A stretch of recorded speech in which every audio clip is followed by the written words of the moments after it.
આતંકી હુમલા બાદ ભારત અને પાકિસ્તાન વચ્ચે તણાવનો માહોલ હજુ પણ યથાવત છે। ત્યારે આતંકી હુમલાનો બદલો લેવા માટે પ્રધાનમંત્રી મોદીએ લીલી ઝંડી આપી દીધી છે। પ્રધાનમંત્રી મોદીએ સેનાને લીલી ઝંડી આપી અંદાજે 1 કલાક સુધી બેઠક મળી, જેમાં પ્રધાનમંત્રીએ સ્પષ્ટ સંદેશ આપ્યો કે આતંકવાદને કચડી નાખવો આપણો રાષ્ટ્રીય સંકલ્પ છે।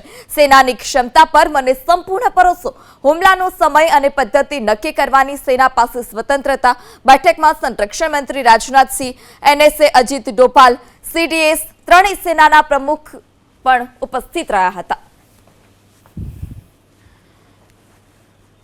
पहलगाम आतंकी हुमला बाद भारत और पाकिस्तान वच्चे तणावनो माहौल हजू पण यथावत है। त्यारे आतंकी हुमलानो बदलो लेवा माटे प्रधानमंत्री मोदीए लीली झंडी आपी दीधी छे। प्रधानमंत्री मोदीए सेनाने लीली झंडी आपी अंदाजे 1 कलाक सुधी बैठक मળી, जेमां प्रधानमंत्रीए स्पष्ट संदेश आप्यो के आतंकवादने कचडी नाखवो आपणो राष्ट्रीय संकल्प छे। सेनानी क्षमता पर मने संपूर्ण भरोસો। हुमलानो समय अने पद्धति नक्की करवानी सेना पासे स्वतंत्रता।